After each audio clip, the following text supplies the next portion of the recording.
Hey guys, GameBoy3800 here. Once again, we're back in Forza Horizon 5, about to begin a brand new series for the channel. We have the oval circuit in Forza Horizon 5 at last, so why not go for some NASCAR builds? And what better car to start off with than the Montecarlo, a classic NASCAR in any sense of the word.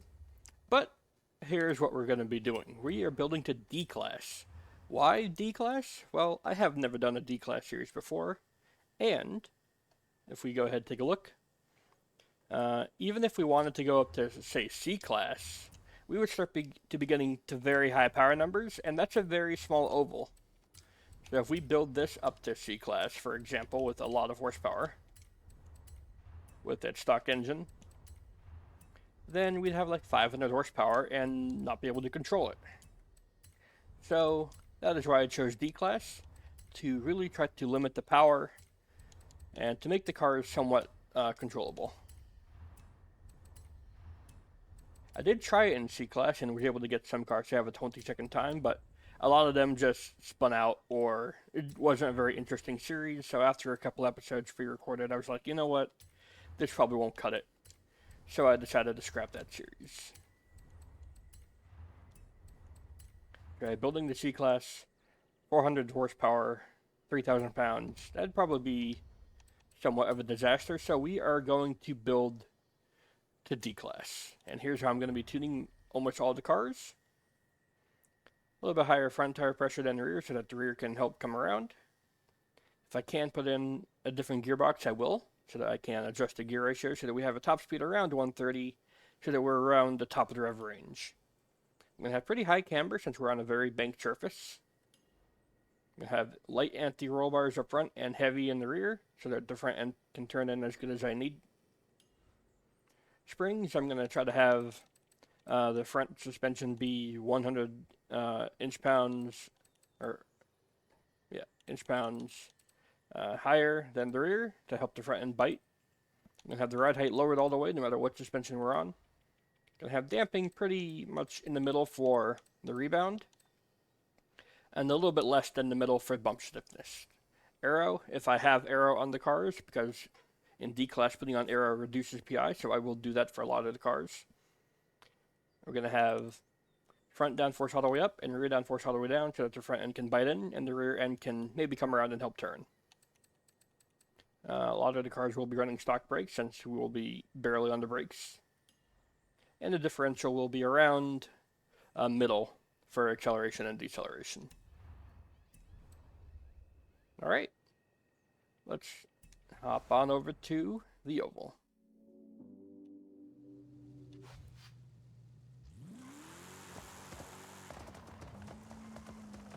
And not that it matters, I will be using regular shifting, no manual with clutch. I could use manual with clutch, but you know, once we're in top gear, we're pretty much not going to move from there anyways. So yeah. I am going to give each car 10 laps around, since each lap should be around 25 seconds long, so a few minutes around for each car. And you can see some of the cars I have built up for this series. I have the Montecarlo, the Javelin, the Gremlin, I got the Bentleys, I got an old Bugatti, quite a few Chevys, huge number of Fords, because, you know, we have the classic deluxe windows here, true classic NASCARs. Then we have some oddballs like the Vandura and the Mercury Cyclone.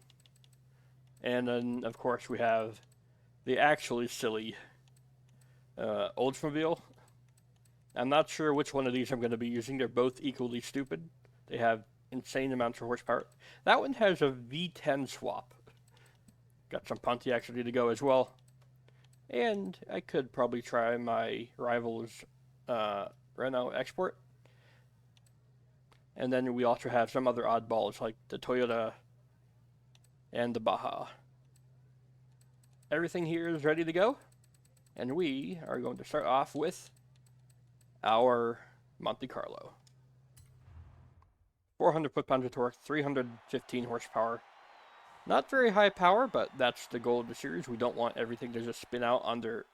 Pretty much everything here is going to be running their stock tires, so you know, that's why I've tuned it the way I have and chose the class that I did. Maybe the once in a blue moon white wall tires, but that's about it.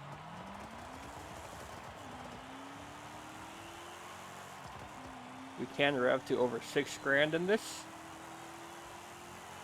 And this is going to set the benchmark time, actually. I didn't even realize.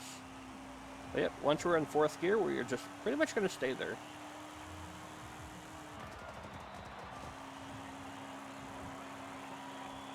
It's a very tiny oval track, so if it was a super speedway, I'd choose like A class or something with a lot of, you know, high speed stuff. But here, we're just going D class on the super small oval. If this was a dirt oval, that would be beautiful, actually. But it's not. Could I have a more aggressive gearbox? Probably. Also, get used to that random, like, trombone in the background that goes around, like, every lap. It's actually annoying. As for this car's handling, I am not too sure about it. The front end is not biting in nearly as much as I want, despite all the downforce and the camber and stuff. I have just done, you know, a few episodes pre-recorded to try out for C-Class with a lot more power. So I'm used to that insane speed. And usually more lighter chassis. Most of the time I'll try to put in at least one stage roll cage to get rid of the wobbliness that an old car would have. We can bonk that.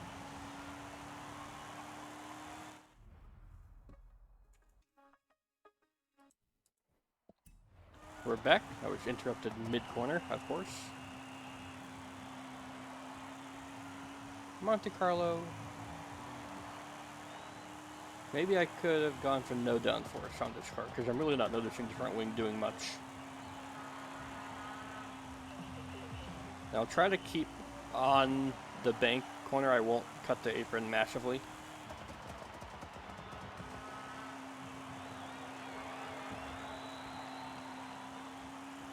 That probably is the fastest line to just stay on the regular road as much as possible, but, you know, I won't do that.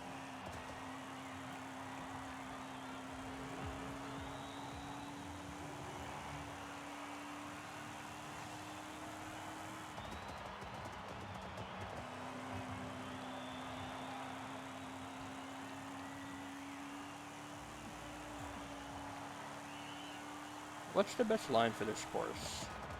Do I want to stay low or try to keep some speed by going higher? I really don't know. It's so short.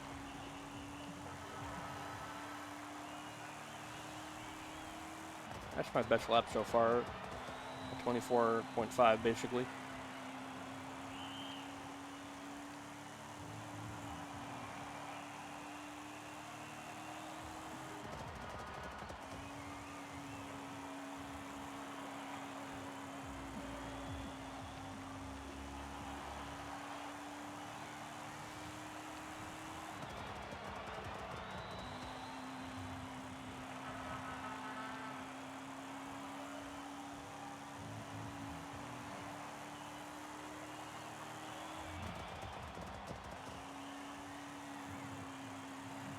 That's a pretty tight line, that turn there. I touched the apron. I didn't go onto it though. No, that didn't work out for me. I didn't get a faster time. Oh well.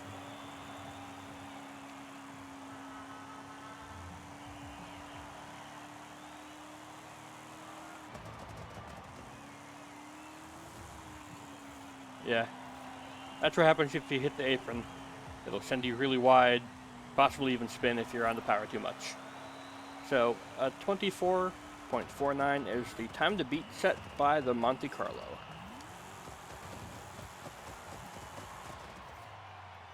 Give it up for the classic NASCAR. Dale Earnhardt would be proud.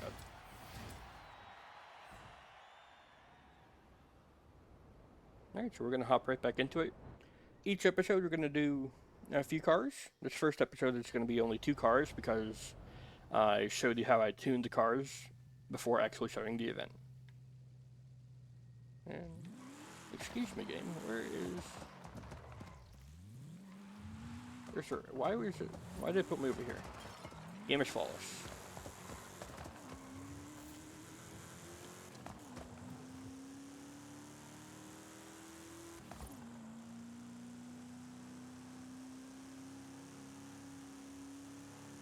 Yeah, the Montecarlo's V8 is actually awful. Like a very bogged down, like restricted V8. You'd think putting on like forced induction would help, but really it didn't seem to.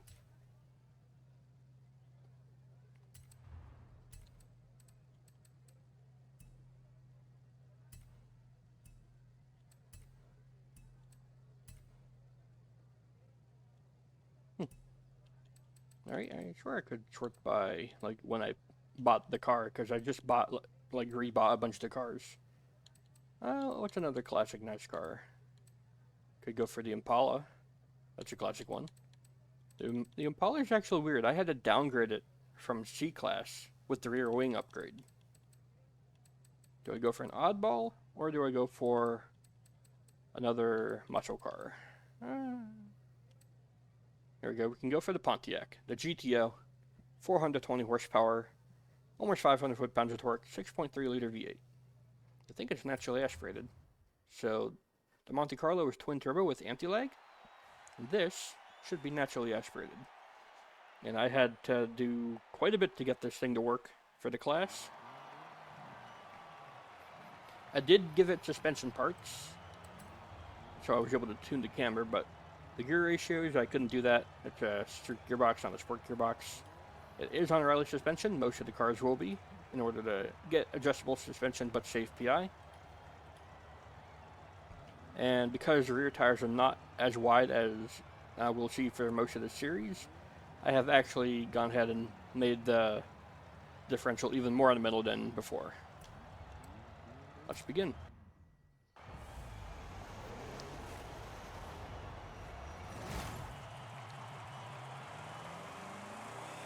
Yeah, we do have a baby supercharger equipped. That's nice.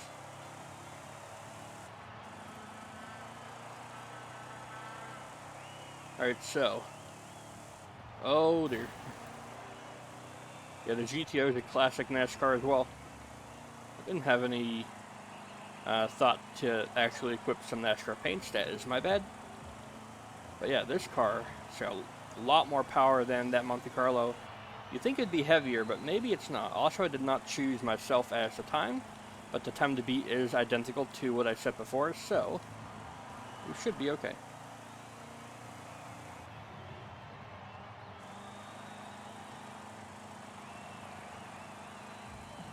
It looks like right off the bat, we are going to have a faster lap time. Very nice, by half a second, 23.9. We'll continue lapping to see if we can bring that time down even more. The GTO is one of the great cars in this game and Horizon 4 as well, for its stability in lower classes. I guess I just went a little bit too high the first time around, and that's why I understeered out wide. I guess I still do it. I just gotta use this car's weight to its advantage. High weight vehicles can offer greater stability, but if you get too tight, they can slide. I'm gonna have to just keep from going super inside, and I should have a very good handling car. There go the planes.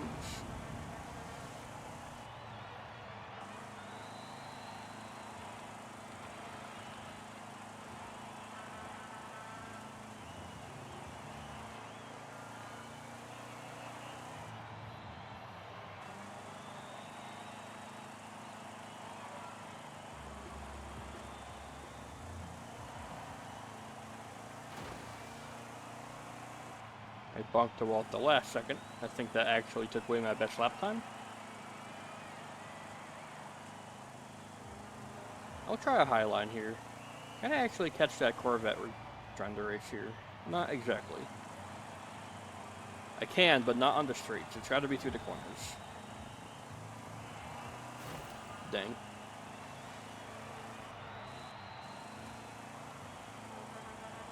I really wanted to get the Impala 409, the Super Sport one, to go around the track, but no matter what I did, I couldn't get it into D-Class. It starts as a little bit less than halfway through C-Class car. It's not like the newer Impala where you're able to put on the rear wing and it takes away like 10 points and then you're able to work with it from there. No, not this time.